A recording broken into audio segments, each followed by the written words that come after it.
Cuando el Apolo 11 llegó en 1969 a la Luna, particularmente soy bastante fanático de todos los viajes espaciales. Me hubiese gustado estar vivo en ese momento para poder verlo. Vi Artemis 2 y sigo los viajes espaciales, me gusta mucho. Y el mundo en ese momento vio apenas unos días de gloria, es decir, fueron días en los cuales se paralizó el mundo entero prácticamente, pero lo que el mundo entero no vio fueron más de una década, bastante más de una década, de años de trabajo, de investigación, miles de ingenieros, millones de dólares, millones de horas de trabajo previo, y el alunizaje fue posible porque precisamente hubo una preparación enorme e invisible que obviamente el mundo no logró percibir, sino hasta años, cuando empezaron a mostrar cómo fue posible este gran acontecimiento. Y algo similar creo que podemos ver en este capítulo 5 de Reyes, porque aquí no vemos un templo, no vemos la culminación de este maravilloso templo, sino que vemos árboles, piedras, contratos, vemos, vamos a ver, un rey pagano, vemos a los sidonios también, pero precisamente es allí donde comienza la obra. Podemos preguntarnos, ¿no?, ¿por qué el Espíritu Santo inspiraría un capítulo entero, todo el capítulo 5, hablando acerca de los preparativos del templo? ¿Qué hay de importancia para el Señor en todo aquello que conlleva preparación, que es invisible quizá para muchos, pero dentro del pueblo de Dios conlleva un arduo trabajo? Y ahora bien, todo aquel esfuerzo que pudimos ver en todo el programa Apolo, ¿no?, tenía un gran propósito, que era llevar al hombre a la luna. Y cuando vemos quizá el cohete, que es impresionante, hoy en día los de hoy en día son muchísimo mejor, pero el cohete en sí mismo, por más impresionante que fuera, no era el destino, no era el fin último, sino que era un medio para conducirlos hacia donde ellos querían llegar. Y algo semejante ocurre también con el templo, porque el templo no es la realidad última, el templo no es la gloriosa manifestación, por así decirlo, visible de la presencia de Dios, aunque sí haya estado, pero el templo como algo material no era el fin último de Dios, no era la realidad gloriosa dentro del propósito de Dios, pero si bien no era el destino final de la historia de la redención, sí era una sombra pequeña, pero que señalaba una realidad infinitamente mayor, que es nuestro Señor Jesucristo, el verdadero templo, en quien Dios vino a habitar entre los hombres. Y Pablo va a decir que el misterio de Dios es Cristo, en nosotros, esperanza y gloria. Él es el verdadero templo, pero a la vez Cristo nos va a decir que Él también tiene un misterio, y ese misterio es la iglesia, columna y baluarte de la verdad. Entonces, detrás de estos árboles, detrás de estos acontecimientos que vemos en este capítulo, detrás de los obreros, detrás de los cedros del Líbano, hay algo mucho más grande en marcha, que es Dios está llevando a cabo, está llevando adelante su propósito redentor y está preparando el escenario para la primera venida del Señor Jesucristo.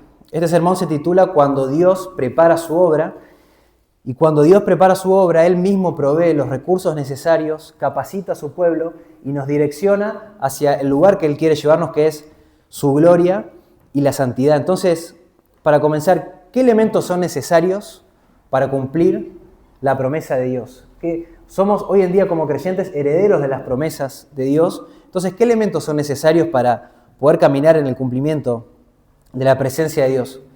El versículo 1, está ahí mi primer punto, y es necesaria la soberana providencia de Dios. El versículo dice: Hiram, rey de Tiro, envió también sus siervos a Salomón, luego que lo habían ungido por rey en lugar de su padre, porque Hiram siempre había amado a David. En el versículo 1 encontramos a este rey de Tiro. Tiro, una ciudad fenicia al sur de Sidón. De hecho, en el versículo 6, Salomón le va a pedir, pues dice: tú sabes que no hay nadie entre nosotros que sepa cortar árboles como los sidonios, ¿no? Tiro y Sidón, el Señor Jesucristo lo menciona. Ay de ti, Corazín, ay de ti, Betsaida, si se hubiesen hecho los milagros que se hicieron aquí frente a ustedes, y menciona precisamente a Tiro y a Sidón. Ahora, Hiram primero, el rey de Tiro, Fenicia no tenía un rey como tal, pero Tiro era predominante allí en Fenicia y estaba al sur de Sidón, y era una ciudad costera, tenía el mar Mediterráneo. Y es particular porque Hiram ya había aparecido años atrás en una relación amistosa con el rey David. Recordemos 2 Samuel 5:11 y 1 Crónicas 14:1. Él lo había ayudado a construir el palacio de David. Y también nuestro texto más adelante va a decir que siempre había amado a David. Y como le dije recién, ya existía una relación entre Hiram y David, Salomón ya la conocía. Y el versículo 1 comienza diciendo que envió también, Hiram, rey de Tiro, envió también sus siervos a Salomón, porque en el versículo anterior vemos que venían de todos los pueblos, el capítulo 4, 34, y venían de todos los pueblos a oír la sabiduría de Salomón y de parte de todos los reyes de la tierra que habían oído su sabiduría. Y el 5 comienza, bueno, Hiram también envió a sus siervos cuando se enteró porque había amado a David su padre. Entonces Tiro era una ciudad muy conocida por su comercio marítimo, por sus navegantes, sus artesanos, tenían madera de cedro, también trabajaban en el Líbano, y sus recursos y contactos comerciales, como por ejemplo con los sidonios. Hiram tenía la autoridad también para pedir trabajadores en Sidón. Entonces Salomón necesitaba todo esto para la edificación del templo y providencialmente aparece Hiram, rey de Tiro, para proveerle la madera de cedro y artesanos especializados. Ahora, en 1 Reyes 5 vemos que se materializa la promesa de Dios, aunque en parte, ahora vamos a ver, de 2 Samuel 7, donde David quiso construirle casa a Jehová, y el Señor le dice que no a causa de la sangre en sus manos, pero que sí la va a construir su hijo. Entonces, Dios le prometió que el hijo de David edificaría la casa al Señor. Y ahora vemos cómo mediante incluso un rey extranjero, los recursos extranjeros, personas ajenas al pacto, Dios va proveyendo todo lo necesario para cumplir su propósito. Entonces, acá hay un punto interesante porque la fidelidad de David en su generación no obligó a Dios a cumplir las promesas, sino que fue el Dios soberano y fiel a su pacto quien quiso servirse de la fidelidad de David para poder bendecir a la generación siguiente. En este sentido Dios no nos debe nada y las bendiciones que vienen a nuestra vida es a pesar de lo que somos, pero es a causa de su fidelidad. Entonces Dios puede proveer un hombre fiel como David, aunque ya vimos a través de los sermones pasados los grandes pecados en los cuales él ha caído, pero también vemos el testimonio de la Escritura que él era un hombre conforme al corazón de Dios y vemos que fue verdaderamente un hombre fiel y que David fue fiel y trabajó diligentemente. Pero Dios había decidido soberanamente usar esa fidelidad dentro de su propósito soberano. Entonces, la diligencia de David la podemos ver plasmada en el hecho de que ya le dejó una herencia a Salomón para una herencia de preparación para que él pueda construir el templo del Señor. Pero no fue a causa de la prudencia, la valentía, la fe, la virtud o algo que encontremos en David, sino a causa del Dios de David que utilizó su vida para cumplir su promesa. Entonces Dios en su soberana providencia también utilizó a un rey pagano, ajeno al pueblo del pacto, como le decía recién, para bendecir a la nación del pacto. Y esto nos enseña que Dios gobierna todas las naciones. Él provee de maneras misteriosas para que nuestro obrar no sea por vista, sino que sea por fe. Eso es lo que encontramos en varios textos de las Escrituras. Pero este primer versículo que encontramos que para que el plan de Dios se ponga en marcha, para que la historia de la redención avance hasta la culminación final del cumplimiento de las promesas, necesitamos necesariamente la providencia de Dios.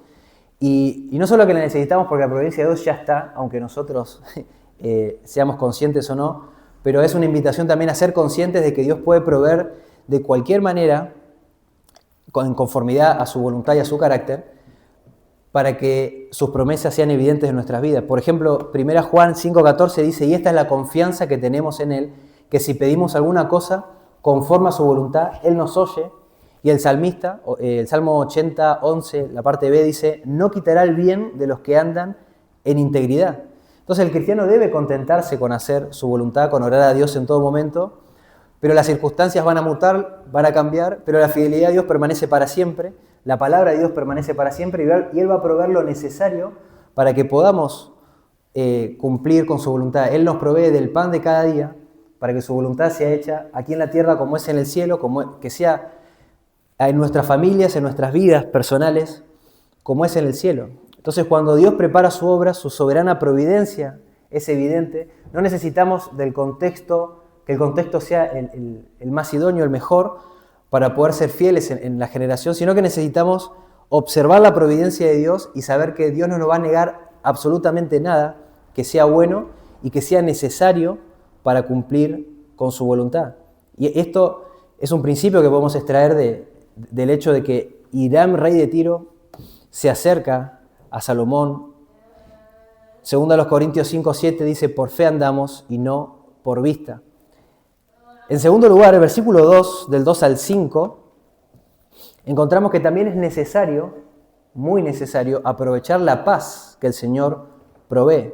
Es necesario observar la providencia y es necesario observar la paz. El versículo 2 dice, entonces Salomón envió a decir a Hiram, tú sabes que mi padre David no pudo edificar casa al nombre de Jehová su Dios por las guerras con que sus enemigos lo habían cercado, hasta que Jehová los puso bajo las plantas de sus pies. Pero ahora Jehová mi Dios me ha dado reposo por todas partes, pues no hay adversario ni calamidad. Por tanto, yo he determinado ahora edificar casa al nombre de Jehová mi Dios, como Jehová habló a David, mi padre, diciendo, tu hijo, que yo pondré en lugar tuyo sobre tu trono, él edificará casa a mi nombre. Ahora, el hecho de que David no haya podido edificarle casa a Jehová a causa de la sangre en sus manos no es un castigo moral que se le da a David, sino es más bien un detalle simbólico o hasta teológico, podríamos decir, porque David representó al reino conquistador. O sea, su preocupación principal de su tiempo y la fidelidad de su tiempo era poder avanzar, destruir a los enemigos del pueblo de Dios. Dios estaba con él, tenía mucha sangre en sus manos, pero su principal preocupación era conquistar y dejar las cosas precisamente como las dejó. Pero el reino de Salomón sería un reino de paz. Y esto es un detalle interesante, porque el templo debía levantarse en tiempos de descanso.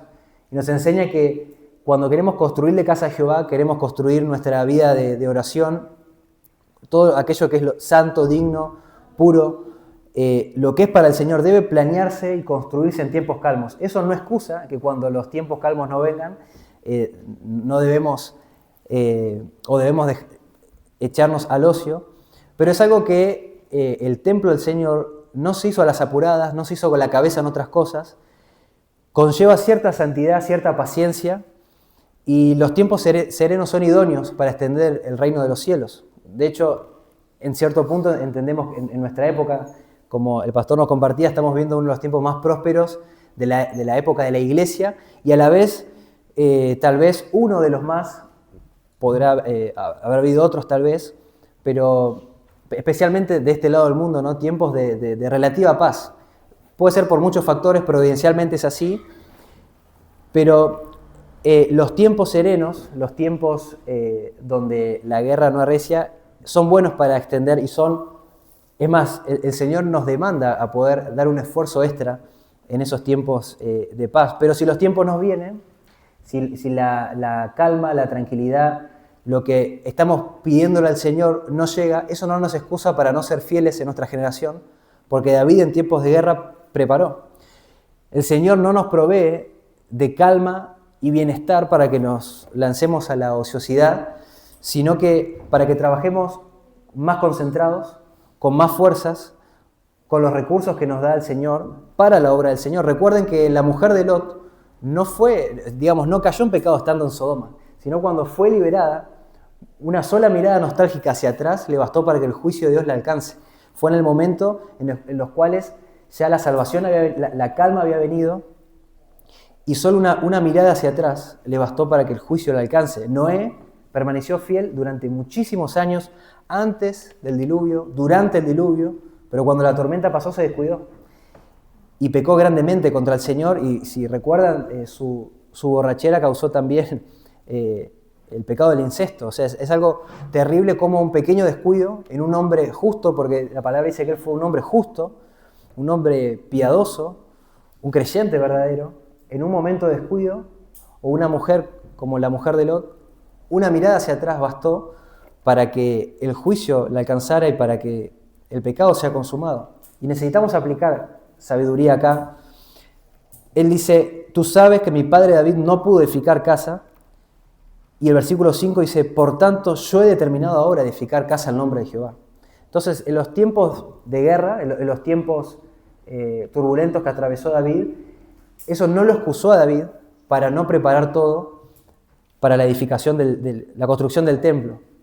Y en los tiempos de paz Salomón edificó. Es decir, ambos fueron fieles en su generación, ambos fueron fieles con las circunstancias, con el contexto, con la sabiduría, con los recursos, con la providencia que tuvieron, pero ninguno se excusó en David, bueno, si hubiese tenido más paz, si hubiese tenido más recursos, si hubiese tenido más sabiduría, bueno, pudiera haber hecho esto. Si el Señor no me hubiese dado tantas guerras para librar, yo me podría haber dedicado a la obra del Señor, pero bueno, me tocó y eso lo que hacemos es echarle la culpa directamente al Señor, ¿no? Como Adán, la mujer que tú me diste es la responsable. Entonces, el Señor no nos demanda los resultados de su obra, no nos demanda los resultados de lo que hacemos quizá, sí, en nuestra vida, en las diferentes esferas de nuestra vida, sí nos demanda la fidelidad. Sí, obviamente es necesario ver frutos cristianos en nuestra vida, por supuesto, pero a lo que voy es que el crecimiento lo da el Señor.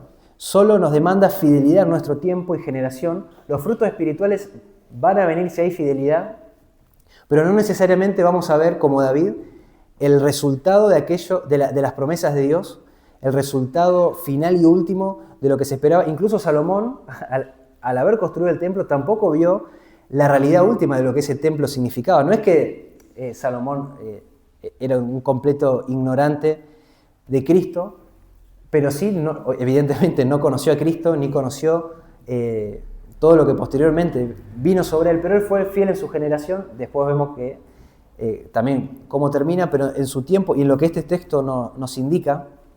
Entonces, así como la guerra no excusó a David para preparar la obra, la paz tampoco excusó a Salomón para dedicarse a la ociosidad. Y las épocas de paz son oportunidades que Dios nos concede para dedicarnos más libremente a su obra. Siempre hablamos, y creo que la razón es porque debería ser el hábitat natural del creyente, la persecución, la aflicción, a causa del nombre de Cristo, ¿no?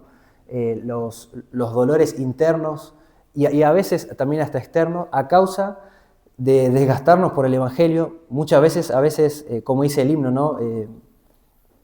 Que el himno es otra canción, pero pide disculpas a Dios por no haberse dedicado a la lucha, por no haberse lamentado más por su pecado, por no haber sufrido más en oración. Entonces muchas veces vivimos demasiado cómodos en este mundo, sin esa aflicción, y es normal que generalmente los pastores y predicadores nos exhorten acerca de cómo atravesar los momentos difíciles o los momentos de oposición, así como Cristo los atravesó, pero también es necesario saber y aplicar sabiduría en qué hacer en los tiempos de paz.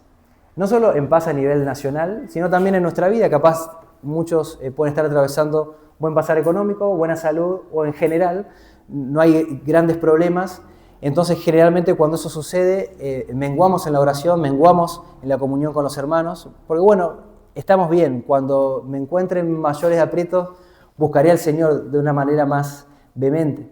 Pero el creyente, cuando es prosperado en cualquier área de su vida, no piensa en cómo puede estar más cómodo en este mundo y de qué manera disfrutar para sí sus bienes, su salud, su tiempo, sino que reflexiona y se pregunta, bueno, con todo esto que Dios me ha dado, que yo soy indigno de todo esto, ¿cómo puedo glorificar a Dios? ¿Cómo puedo hacer para la gloria de Dios con mis manos aquello que Dios me ha dado? Entonces la prosperidad se vuelve mala cuando termina en nosotros y no como el buen ejemplo que nos da Salomón, que esa prosperidad de recursos, de dinero, de sabiduría, de contactos, lo pone al servicio de la obra de Dios. Entonces, hermanos, su tiempo libre, si es que lo tienen, su dinero, sus capacidades, sus profesiones, sus casas, educaciones, relaciones, salud, estabilidad, pueden convertirse y deben convertirse en instrumentos en el reino de Dios, porque hay ministerios que parecen no producir nada.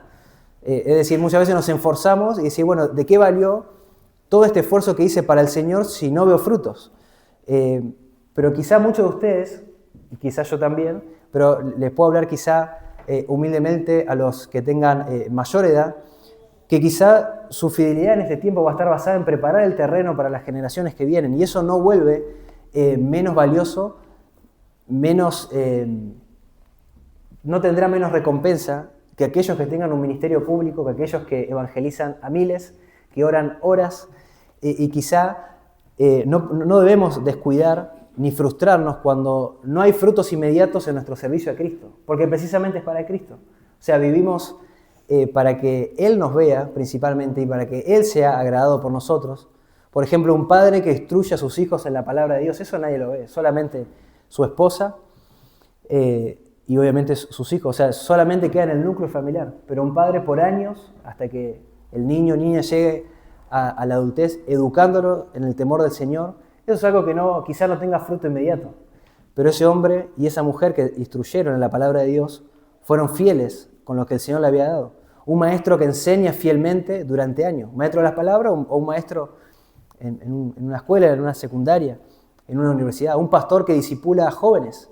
Un creyente que ora durante décadas y nadie sabe y nadie lo ve. Alguien que aporta económicamente o alguien que sirve en silencio. Hay ministerios que parecen no producir nada, que se parecen más a los de David en cuanto a la preparación, no son tan vistosos como el templo de Salomón, pero sin embargo David fue un hombre conforme al corazón del Señor y Dios ha bendecido esa fidelidad. Recordemos lo que el Señor reconoció como sabio y prudente, esto lo mencioné el jueves, el Sermón del Monte termina comparando. Dice, bueno, el que oye mis palabras es como aquel que edificó su casa sobre la roca y el que no sobre la arena. Pero lo significativo y particular de la ilustración es que está hablando sobre los cimientos de esa casa. Y los cimientos son una parte de la construcción que nadie ve, que es costoso hacer, que requiere trabajo, que requiere esfuerzo, que requiere dinero.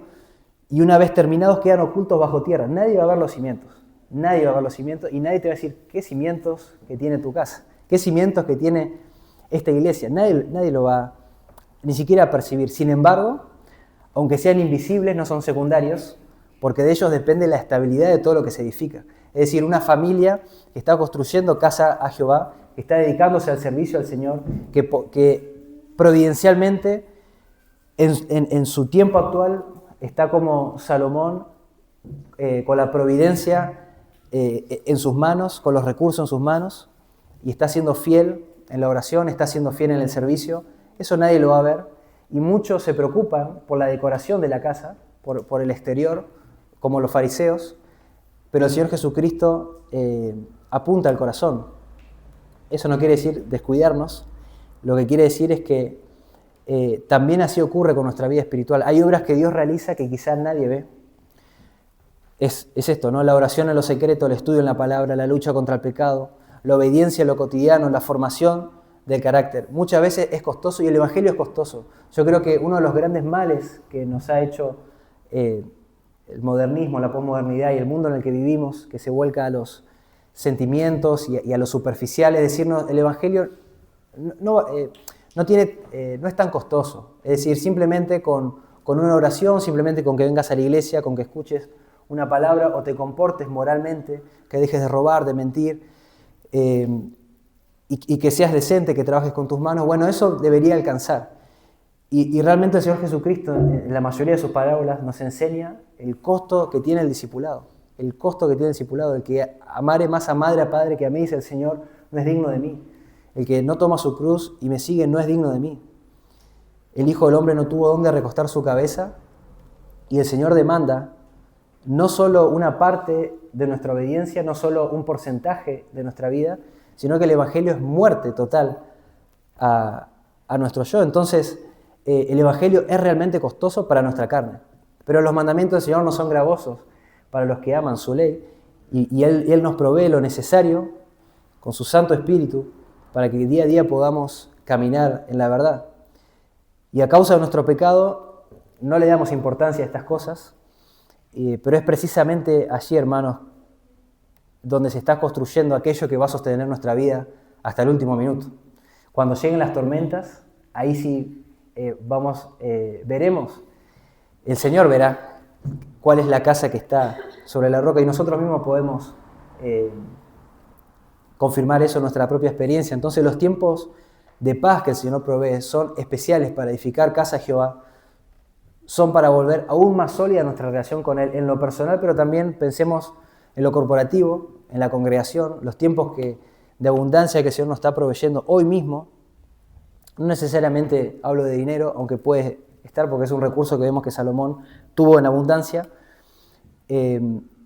pero les pregunto, ¿en qué etapa de su vida se encuentran? ¿Están en tiempos turbulentos de guerra como David, quizá afrontando dificultades, enfermedades, problemas económicos, oposición, incertidumbre, tal vez pecados que no se pueden vencer? Tal vez no tenés todas las condiciones necesarias que te gustarían para obedecer al Señor como te gustaría. Pero lo peor que podemos hacer es excusarnos diciendo, bueno, si yo tuviera una mejor salud, si yo tuviera más dinero, si yo tuviera auto o un mejor auto, una mejor casa, una mejor familia, una mejor iglesia, yo pudiera de esa manera servirlo. Pero como no lo tengo, me tengo que contentar con hacer poco para el Señor. Y eso es un pecado gravísimo. Aprendamos de David que cuando estaba en guerra siguió siendo fiel, preparando, confiando en el Señor, no quejándose contra Dios porque no podía edificar, sino que dijo, ok, si el Señor no me permite a mí edificar, si no me permite ver a mí la promesa cumplida, si no me permite ver a mí lo que estoy anhelando durante años y donde estaba mi corazón durante años, y lo va a hacer mi hijo, entonces lo mejor que puedo hacer es preparar para que mi hijo tenga el camino allanado. David demuestra que la ausencia de condiciones idóneas no es excusa no significa ausencia de fidelidad. Aunque el contexto no sea idóneo, no sea el mejor, eso no significa que no tenga que haber fidelidad. Y esto es un principio, como leemos en el Salmo, Dios no va a negar nada que sea bueno a su pueblo, por lo tanto lo que hoy tenés en día, lo que hoy yo tengo hoy en día, Dios determinó que eso es bueno providencialmente para esta época en mi vida y en tu vida que estás atravesando.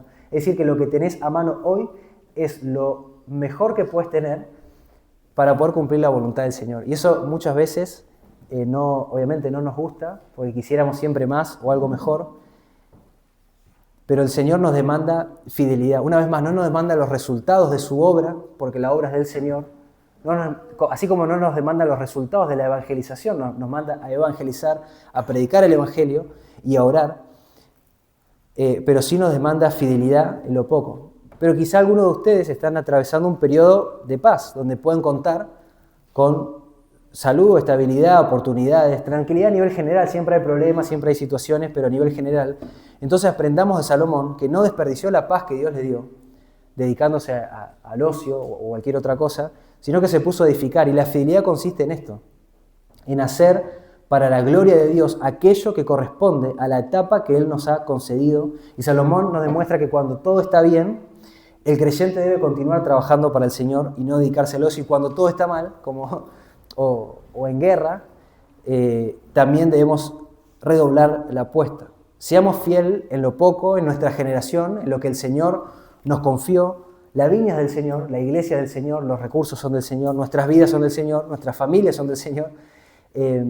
Una vez más, no son demandados los resultados de la obra, sí se nos demanda que estemos en la obra y seamos fieles hasta lo último. Y muchas veces hemos visto quizá casos de personas que han servido mucho en su juventud y que llegan a una edad adulta o ancianos y que han cesado de sus labores, han dejado quizá de orar tanto, de estar con los hermanos, de predicar el Evangelio.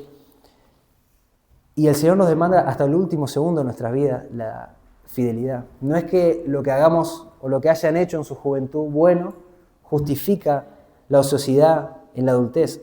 Todo lo contrario. De hecho, pone responsabilidad, una responsabilidad mayor a causa del conocimiento, a causa de la experiencia, cuando se debería estar como David, proveyendo para la siguiente generación, que la siguiente generación siga construyendo un hogar para el Señor, siga siendo fiel en la sana doctrina, siga siendo fiel en las Escrituras. Entonces, que cada uno pueda evaluarse y ver en qué situación está. Incluso los jóvenes, no desperdiciar el tiempo que el Señor nos ha dado, no desperdiciar aquellos que están solteros, su soltería, dedicándose a los vicios, a la ociosidad, al entretenimiento, sino siendo fiel con lo que tienen, que es mucho. O sea, que la fuerza de la juventud, especialmente de los adolescentes, pero también los más jóvenes más grandes, como en nuestro caso, no anhelar aquellas proezas heroicas, sino que deleitémonos en hacer la voluntad de Dios en todo momento, sirviéndole de todo corazón, gastando nuestra vida para el reino de Dios, que es la única vida que vale la pena. Perder la vida en este mundo es ganarla realmente en el mundo venidero, en el reino de los cielos. Y tanto la altivez de corazón como la pereza son vicios que el Señor aborrece.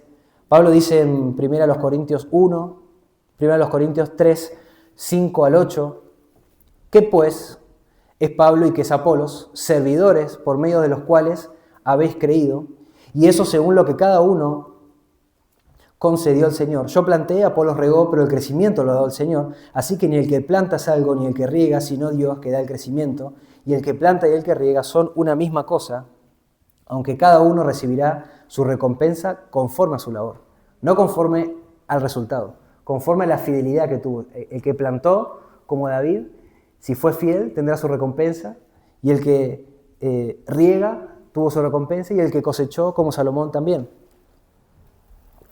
Entonces, esta segunda instancia en nuestro texto nos recuerda que cuando Dios prepara su obra, Él se encarga de capacitar a su pueblo, de proveerle lo necesario para que pueda cumplir su voluntad. Nunca digamos, no tengo las circunstancias o el contexto adecuado para servirle, porque eso es pecar contra el Señor y eso es insultar su providencia e insultar el criterio que Dios tiene, porque Dios determinó que esto es bueno y uno dice, no, eso es malo, yo quisiera otra cosa. Y ese es el pecado, esa es la condenación de la serpiente. Entonces, en primera instancia vimos su providencia, en segunda instancia, del 2 al 5, vimos cómo Dios prepara a su pueblo y que es necesaria todo aquello que Dios nos ha dado, aprovechar la paz. Y en tercer lugar, vemos en los versículos siguientes, del 6 al 11, que son necesarios los recursos. Versículo 6. Ahora pues, manda que me corten cedros del Líbano, y mis siervos estarán con tus siervos, y yo te daré por tus siervos el salario que tú digas, porque tú sabes que no hay nadie entre nosotros que sepa cortar árboles como los sidonios. Y sucedió que cuando Hiram oyó las palabras de Salomón, se alegró en gran manera y dijo, bendito sea hoy Jehová, que dio un hijo sabio a David sobre este pueblo tan grande. Y envió Hiram a decir a Salomón, he oído lo que me mandaste a decir. Yo haré todo lo que te plazca acerca de la madera de cedro y de la madera de ciprés. Y mis siervos la llevarán desde el Líbano hasta el mar, y yo la pondré en balsas por mar hasta el lugar que tú me señales, y allí se desatará. Y tú la tomarás y cumplirás mi deseo, dando de comer a mi familia. Dio pues Hiram a Salomón maderas de cedro y madera de ciprés, toda la que quiso. Y Salomón daba a Hiram 20.000 coros de trigo para el sustento de su casa y 20 coros de aceite de olivas molidas. Esto daba Salomón a Hiram cada año. Entonces ese fue el acuerdo que hizo. Bueno, me provees de la madera, de los mejores artesanos, de los mejores trabajadores que trabajan en el Líbano, y yo te proveo lo necesario para alimentar a tu familia. Y en el versículo 6 leemos que Salomón le pide que le cortase y trajera cedros del Líbano. Esto es muy particular porque estos árboles eran considerados los más valiosos del mundo antiguo. De hecho, Egipto, Asiria y Babilonia importaban madera de allí, y era muy famoso el Líbano por sus bosques. Pero aquí no estamos viendo un lujo desmedido, un lujo superficial, sino que estamos viendo que Salomón quiere darle lo mejor para el Señor. De hecho, creo que, o por lo menos yo recuerdo las palabras de David, tal vez él haya recordado las palabras de David su padre, cuando dice, no ofreceré a Jehová, mi Dios, holocausto que no me cuesten nada. Entonces no es que quiere hacer algo despampanante para sorprender al resto de las naciones, él está ofreciendo lo mejor, lo costoso, lo que vale la pena para el Señor. De lo que nosotros tenemos como criaturas, bueno, lo mejor para el Señor. Y otro detalle, en los versículos 8 y 9 que leímos recién, es que los árboles, una vez que eran cortados en el Líbano, eran atados en una forma de balsa y lo hacían descender por el mar Mediterráneo hasta el puerto donde Salomón les había indicado, y luego lo llevaban tierra adentro a Jerusalén. Entonces esto nos habla de la tremenda organización que tenían, del enorme nivel organizativo que tuvo el proyecto, y esto es muy interesante porque construir una vida espiritual sólida, una vida espiritual estable, conlleva mucho tiempo, mucha paciencia, conlleva también caerse, pero levantarse con la fuerza del Señor, y el creyente debe ofrecerle lo mejor de lo mejor. Yo que vengo del mundo evangélico, siempre, por ejemplo, cuando estábamos en la alabanza, cuando yo era chico, adolescente, muchas veces no se preocupaba quizá por ensayar o que salga todo medio espontáneo, y el punto era, o no capacitarse, ¿no?, en los instrumentos.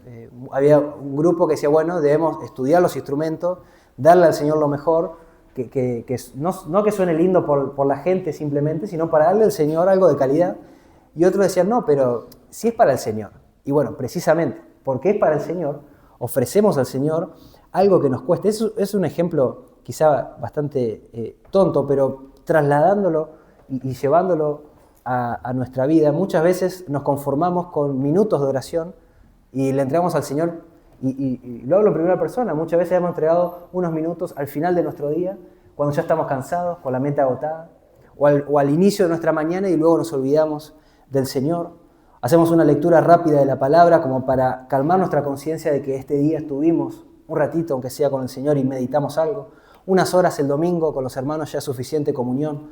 El Señor es digno de nuestra entrega, de todo nuestro ser. Al Señor le pertenecen nuestros recursos, nuestro tiempo, nuestro cuerpo, nuestra personalidad, nuestra forma de ser. Todo le pertenece al Señor. Y construir una casa de Jehová llevó preparación, llevó logística. No es algo hecho así nomás, no es algo improvisado. Y de la misma manera debemos prepararnos y anticiparnos en nuestra vida espiritual. Muchas veces creemos que la planificación en nuestra vida espiritual, eso haría que nuestra vida espiritual carezca de espiritualidad, y es todo lo contrario.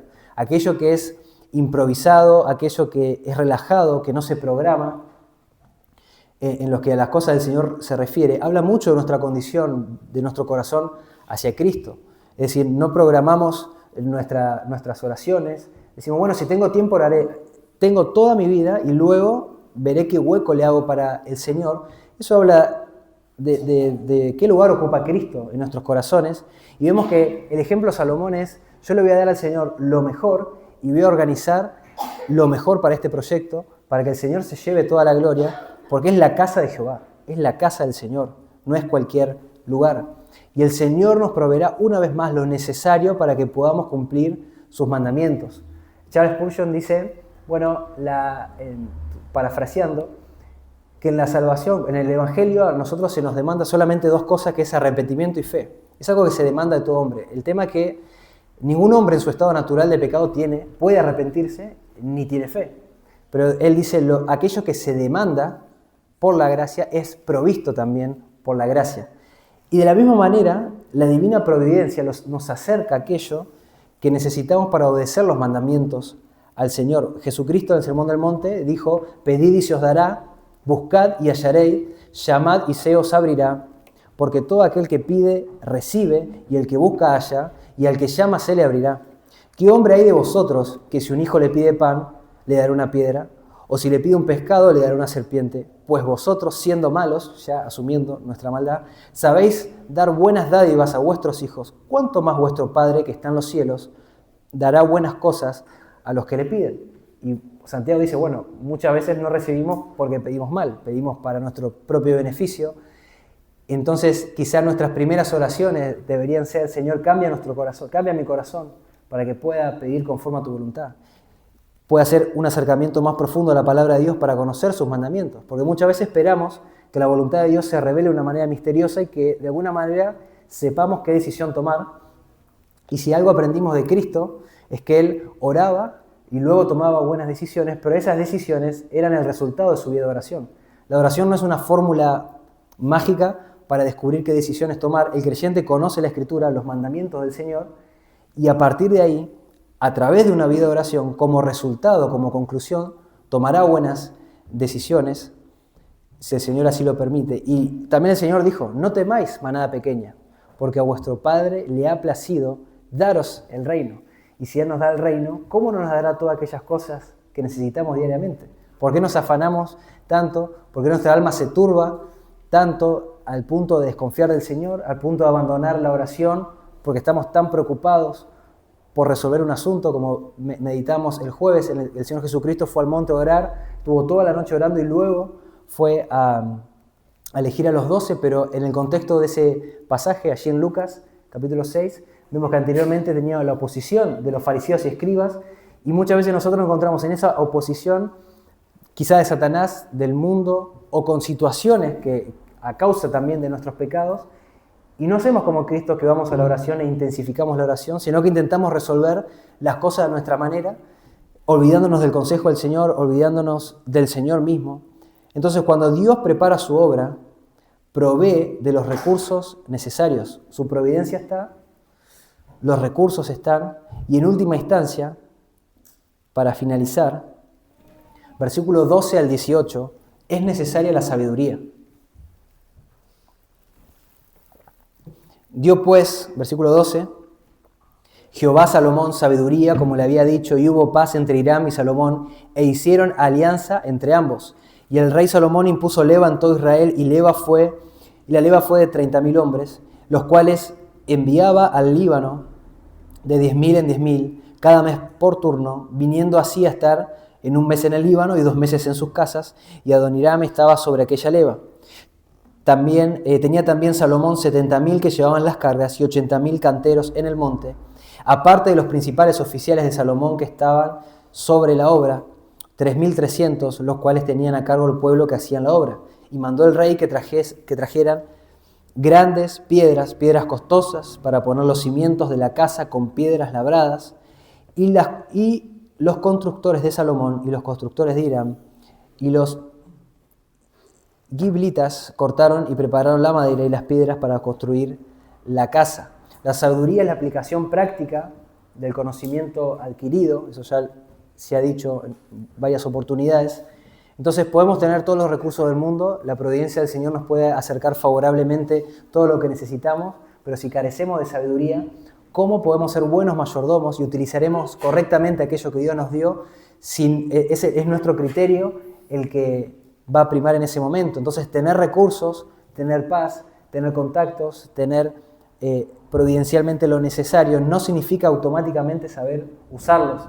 Y así como el pastor Joaquín nos compartía que la sabiduría de Salomón no fue suficiente para que no ceda ante el pecado, es decir, la sabiduría no es igual a que Dios apruebe nuestra vida y el temor de Dios. De la misma manera, así como el Señor nos puede proveer muchas cosas, no es sinónimo de que Dios está contento con nosotros. Es precisamente la sabiduría lo que ayudó a Salomón a poder gestionar y administrar correctamente todo el proyecto de la construcción del templo, y es la sabiduría lo que nos va a proporcionar el temor del Señor. El principio de la sabiduría es el temor del Señor, o sea, aquel que es sabio es aquel que anda en los caminos del Señor, y no solo tenía Salomón los contactos, supo qué pedir, o sea, su sabiduría también le dijo, bueno, quiero cedros del Líbano, quiero que los sidonios me ayuden, y yo el arreglo que voy a hacer es voy a darte alimentos para tu familia y vos me das esto. Construyó todo el programa y también gestionó los trabajadores, los hacía rotar. Entonces toda esa sabiduría fue útil para negociar también, pero también supo qué hacer con todo aquello que Dios le había dado, o sea, con los recursos, con los materiales que el Señor le había provisto, y supo aplicar el conocimiento que el Señor le había dado, particularmente en esta época de su vida. Entonces, Dios no solamente provee lo necesario para su obra, también nos da la sabiduría para utilizar lo que Él nos provee. Y si alguno, dice Santiago, de vosotros tiene falta de sabiduría, pídala a Dios, el cual da a todos abundantemente y sin reproche, y le será dada. Y pedir sabiduría, una vez más, a Dios no es rogar para que Él nos revele misteriosamente qué decisión debemos tomar, es pedirle al Señor que nos provea la capacidad de vivir conforme a su voluntad, que incline nuestros afectos y que calibre nuestro corazón para poder desear andar por sus caminos. Es decir, que cuando tengamos que tomar una decisión, lo primero que venga a nuestra mente son los mandamientos del Señor, sea nuestra vida que ya estamos construyendo, nuestra historia con el Señor. Efesios 5, 15 al 17, dice: mirad pues con diligencia cómo andéis, no como necios, sino como sabios, aprovechando bien el tiempo, porque los días son malos. Por tanto, no seáis insensatos, sino entendidos de cuál sea la voluntad del Señor. ¿Cómo conozco la voluntad del Señor? Bueno, las Escrituras. Y a través de la oración, rogando sabiduría, vamos a poder aplicar el conocimiento adquirido. Entonces, cuando Dios prepara su obra, da sabiduría a su pueblo. En resumen, Dios nos provee, valga la redundancia, su providencia está en nuestro favor. Él provee los elementos necesarios, provee la paz necesaria o la circunstancia necesaria, a veces en la guerra, provee los recursos y provee la sabiduría. Y como mencioné al comienzo de este sermón, la finalidad última de este texto no es mostrarnos la construcción del templo, los preparativos, ni siquiera es darles algunas exhortaciones morales o reglas éticas para que puedan vivir. La finalidad última de todo texto de la Escritura no es simplemente un manual de conducta ética, sino nos revela principalmente cómo Dios está llevando adelante su propósito redentor y preparando el escenario para la venida de Cristo. En 1 Reyes capítulo 5 vemos que se está preparando para la primera venida de Cristo, pero en nuestros tiempos estamos aguardando la segunda venida de Cristo en juicio. Entonces Dios preparó un escenario histórico, levantó a David, levantó a Salomón, trajo a un rey pagano como Hiram, proveyó los cedros, los trabajadores, la paz, las circunstancias, la sabiduría, pero todo esto estaba sirviendo al propósito último e infinitamente mayor, que es preparar la historia para la primera venida del verdadero Hijo de David, que es nuestro Señor Jesucristo. John MacArthur, comentando el versículo 5, dice, y cito: Salomón afirmó ser el descendiente prometido de David, el cumplimiento de la promesa del Señor a David en 2 Samuel 7, 2 al 13. Sin embargo, la posterior desobediencia de Salomón demostraría que él no era el descendiente definitivo prometido. 1 Reyes 11, 9 al 13. El autor de los Hebreos dice, el padre le dice al hijo: mi hijo eres tú, yo te he engendrado hoy. Cristo es el único y verdadero Hijo de David, el hijo de David e Hijo de Dios. Y Salomón levantó un templo hecho con manos humanas, con piedras, materiales perecederos, pero el verdadero templo sería preparado por el Señor mismo. Y en Cristo Jesús, Dios no solamente va a preparar una casa para su presencia, sino que Él vino a habitar entre nosotros. David y Salomón construyeron una casa al Señor, una casa en un sentido simbólico, ¿no? Sabemos que Dios no habita en templos hechos por manos de hombre, pero sí prometió que su presencia manifiesta estaría allí, y de hecho así lo fue.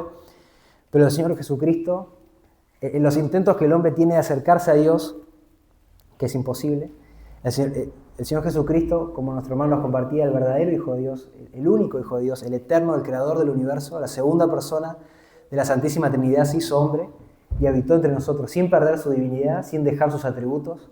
Él sigue siendo verdadero Dios y verdadero hombre y habitó entre nosotros. Juan dice, y aquel verbo, logos, aquella palabra, fue hecho carne y habitó entre nosotros, se tabernaculizó y vimos su gloria, gloria como del unigénito del Padre, lleno de gracia y de verdad, el único en su género, no hay nadie, Él es sui generis. Cristo el Señor está llamando a personas de toda lengua, tribu y nación al arrepentimiento, así como Salomón convocó a personas de otras naciones para construirle casa a Jehová. Cristo el Señor, de una manera mucho mayor, está llamando a todo hombre al arrepentimiento, y Él está llevando adelante el gran éxodo como el postrer y mejor Moisés, librando a su pueblo de la esclavitud de Egipto y llevándonos a la Canaán celestial. Y Él reunirá a personas de todas las naciones para que vengan a adorarle. Cristo está edificando su verdadera casa.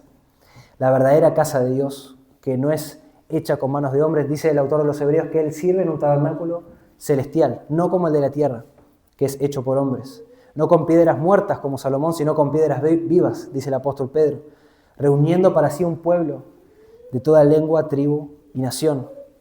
Hermanos, he aquí uno mayor que el templo y que Salomón, a nuestro Señor Jesucristo. Apocalipsis 21, 22 al 23 dice, y no vi en ella templo, porque el Señor Dios Todopoderoso es el templo de ella y el Cordero. La ciudad no tiene necesidad de sol ni de luna que brillen en ella, porque la gloria de Dios la ilumina y el Cordero es su lumbrera.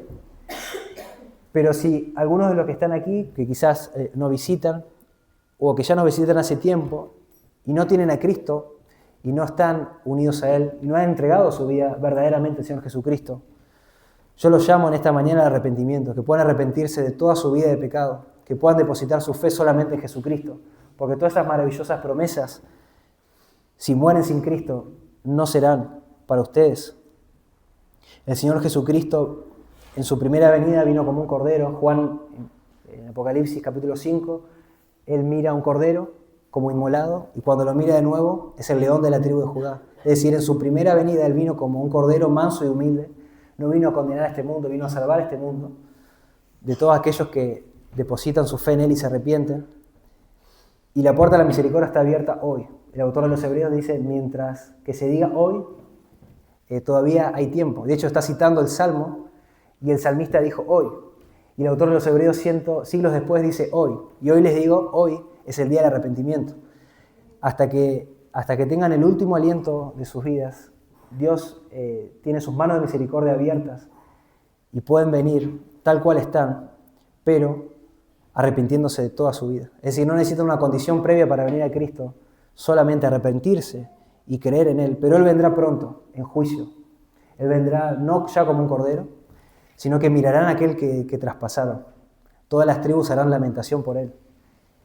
Y dice que los reyes, los capitanes, los poderosos de este mundo, los impíos, blasfemarán su nombre y se esconderán debajo de las peñas, de las rocas, diciendo que alguien nos aparte de la furia del Cordero, de la ira del Dios Todopoderoso. Y Jesucristo pisará el lagar de la ira, del furor del Dios Todopoderoso. Él dice que los reunirá como a uvas, Joel, el profeta Joel, los reunirá en el valle de la decisión. Y Apocalipsis dice, los reunirá como uvas y Él aplastará el lagar. Y Él ejecutará el juicio. Isaías nos dice que sus vestiduras están manchadas en sangre de sus enemigos. Y se le pregunta, ¿y quién te ha ayudado? Nadie, lo he hecho solo. El Señor vendrá en juicio con todos sus santos ángeles, con todos sus santos hombres y mujeres, a juzgar a los vivos y a los muertos. Y todo aquel que no tenga la marca del Señor, la marca del Espíritu Santo, la marca de Cristo, el arrepentimiento verdadero y la fe, estará por siempre en el lago de fuego de azufre. Y hoy es el día del arrepentimiento. Hoy es el día para venir a Cristo. Y hermanos, los que ya están en Cristo, estamos siendo fieles en aquello que Dios nos ha encomendado. Estamos siendo diligentes y sabios con los recursos, con el tiempo que el Señor nos ha dado. Aprovechamos el tiempo. El Señor nos ha confiado muchas cosas. Muchas veces nuestro pecado, nuestra ignorancia, nos obnubila de las bendiciones de Dios y nos quejamos porque no somos agradecidos. David no vio el templo terminado y tal vez la mayoría de nosotros no veamos necesariamente la consumación de todo lo que Dios está haciendo a nivel de historia de redención, pero también en esta iglesia. Tal vez muchos de nosotros no veamos el resultado final de esta iglesia, no veamos los próximos años, si Dios quiere, gloriosos de esta iglesia, pero sí se nos demanda fidelidad, se nos demanda servir al Señor. Que no veamos los resultados, eso no vuelve inútil nuestra fidelidad. Y si estás en tiempos de guerra como David, prepara el camino para la nueva generación, para tu familia. Y si estás en tiempos de paz, como Salomón, edifica. Si te falta sabiduría, pedísela al Señor. Si Él te ha dado recursos, administralos fielmente y no retengas nada para vos mismo. No desprecies las cosas pequeñas, ni te desesperes porque no ves los frutos. Estoy persuadido de esto, que el que comenzó en vosotros la buena obra, la perfeccionará hasta el día de Jesucristo. Que al Señor sea toda la gloria. Nos ponemos de pie, hermanos, para orar al Señor.